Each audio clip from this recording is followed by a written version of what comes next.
Yo, what's up guys? This is Rise and welcome to another video. This one is going to be a shorter one, just one set for you in the Retro Cup with the team I got from one of my buddies in the community, JT Hugman. He recommended I run it on stream and I was like, got some Pokemon with some new moves. I haven't featured any Retro Cup battles on the channel yet, and I haven't featured Fly Talonflame in terms of myself running it, I believe. So here we go. We got Talonflame, Vigoroth, Frostlass. Do I think this team is great in the Retro Cup? No.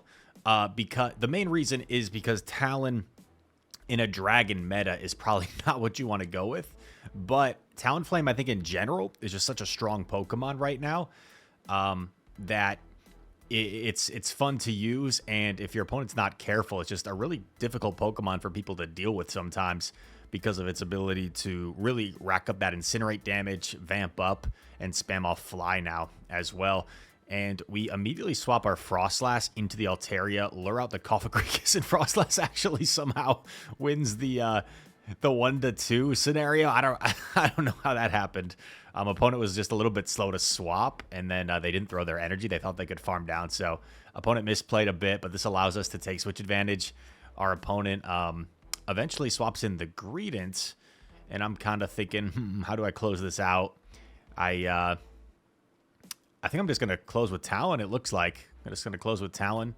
Body Slam coming through, and you see these Incinerates, man, adding up quickly. Going to save our shield for the Altaria, and Greedent, in his mightiness, going to be unable to knock us out. Flame Charge will definitely knock out from here, and will Fly be enough after the boost? Doesn't look like it's quite enough. I go for the Flame Charge. Really don't know why. I really don't know why. I don't know. I was streaming at this time, so I don't know if I was like trying to flex or what. But oh, I had the Body Slam. Yeah, I can't explain that. I can't explain. Rise, why did you Flame Charge and not Fly there? I don't know. I really don't know. I think maybe in my head, so this was really early on.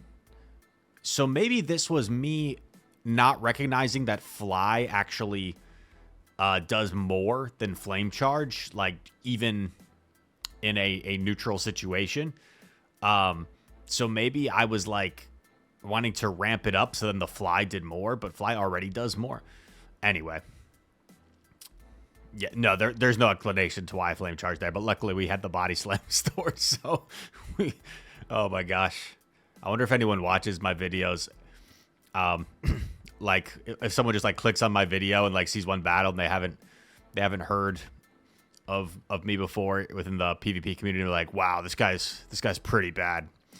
I've won a couple tournaments in my day, but sometimes there are days where I play very bad. And here we see our opponent swap in the Altaria. We're going to go for a full Powder Snow down with Frostlass, and this is where Frostlass really excels. And they come in with their own Frostlass, and we're ahead so much energy. I go straight for the Shadow. Ball! Boom! One shots the Frost. And they have had enough. They have tapped out. They have tapped out. Yeah, yikes. Frostlass, I think, is a solid pick in this meta.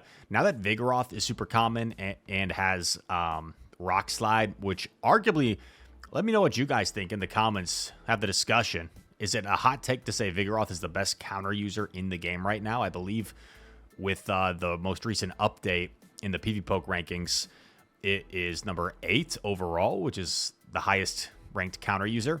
We make a nice catch here on our Frostlass. If it's an Icy Wind, that'd be amazing. But it is the Scald, so that's still going to hurt.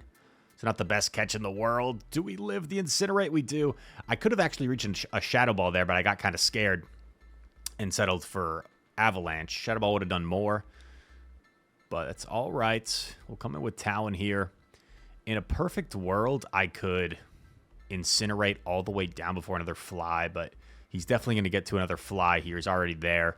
So I'm going to double shield and commit to the full farm down and come out with lots of energy. If Poliwrath comes in, I've already got back-to-back Flies. Lantern comes in. I wait a few moments to conserve my energy and then swap. It would have been kind of nice to get off my body slam there. But what I was worried about is if I throw my body slam there, he simply can just take it, farm down, come out with energy on Poly. So, yeah, and since he still had a shield to hide behind, he could just, like, shield and then scald my Talonflame. So that is a G to the G. Unfortunately, Talon, as strong as it is, not going to be able to take down this Lantern. Probably one of the hardest possible counters for Talonflame in this game. And yeah, if you didn't know, even though Fly is less energy, it does more damage than Flame Charge. Very strong move is Fly. It's the same as what Sky Attack used to be, I believe. Very strong, energy efficient move. Not quite as good as Avalanche or Psy Strike, but Avalanche and Psy Strike are two of the best charge moves in the game in terms of their efficiency, like energy to damage. Here we go. Tough lead. Talon into Lantern. Let's see if we can overcome it, though. We safe swap our Frost. In comes Dragonair. So already, it's not over yet, right? We have a bit of an advantage here where we can definitely at least give ourselves a shield advantage. So Dragonair does outpace Frostlass in terms of the damage of the Dragon Breaths compared to the damage of the Powder Snows. I go for Avalanche here. I would expect my opponent to shield and then commit to the Dragon Breath down. And that is what they're going to do. Now, normally you would want to come in Vig, but we've already seen the Lantern, right? So what good is my Talonflame at this point? My Talonflame is lined up against the Lantern. I'm just sacrificing it, essentially, putting it all on Vig, and see if Vig can win this game. Up a shield. We're going for the Body Slam here. Unfortunately, Kingdra is going to be able to inflict some really solid damage against us. Maybe a potential win con is if we don't get debuffed here. If we don't get debuffed. Okay, we don't get debuffed. Maybe it's not quite over yet. Going to go for Body Slam. Is there any way out of this? Maybe if I can land another Body Slam. Put Lantern into, like, fly range. But no, Lantern's already at the Surf. Anyway, Vigoroth lives the Surf. Does not, so that's a game over. Lantern spoiling our dreams here with this squad. And I think that puts us at 2-2 in the set, or I don't remember. Are we 1-2, 2-2?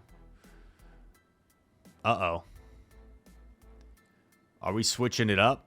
Are we getting sick and tired? We're getting sick and tired of the team. Oh, no. No, I do remember that. We were, like, getting ready to switch because I didn't think the team was very good.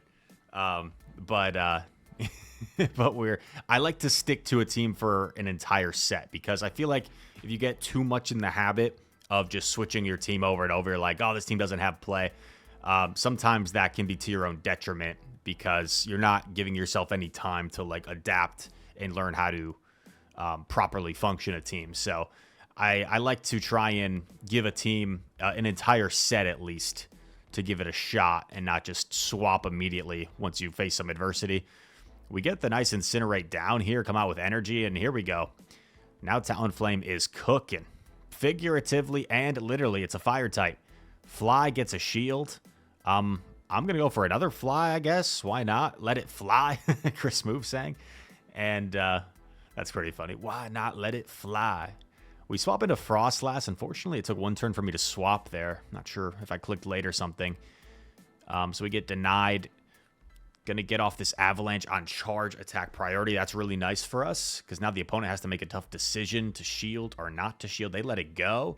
And there is a Toxicroak in back. This is not great, but this is where not having Sludge Bomb is actually going to hurt Toxicroak.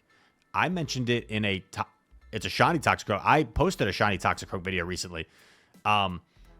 A lot of people think of it as a strict upgrade. Maybe for the Ultra League it is. For Great League, it's more of a side grade in my opinion because they're not going to be able to threaten us with a hard-hitting charge move here. It's only going to be Mud Bomb, and I'm just safely going to get to this Body Slam, which should knock out the Toxicroak from here. So certain matchups where Toxicroak otherwise would be pretty dominant, like Lickitung, for example, when you don't have that hard-hitting Sludge Bomb, if you're a little bit slow to counter like a Lickitung swap with a Toxicroak, they're probably going to reach 2 Body Slams, and you're going to have to go down a shield in that situation. So that is something worth noting.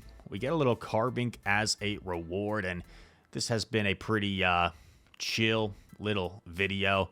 I've got some really cool videos, though, coming out later today. I'm going to go get my hair cut, and I'll be back filming some more videos. That I've got some cool teams I think you guys are going to like in the Ultra League especially. Also going to be heading to San Antonio, Texas this weekend, and stay tuned as well for Sunday. I plan on posting a video where over the Chicago weekend I've referenced a few times. I did manage to do something pretty cool, which I haven't really talked about on YouTube yet. I had a post about it on Twitter. Someone was asking about my shiny Toxicroak. There it is. We're getting ready to gear that up in the Ultra League. But anyway, I'm kind of rambling on different side tangents. I hope you guys enjoyed this video. If you did, make sure to hit that like button, subscribe to the channel. If you are new, comment down below. All comments are appreciated. And that said, thank you for watching. I hope to see you in the next one. Peace.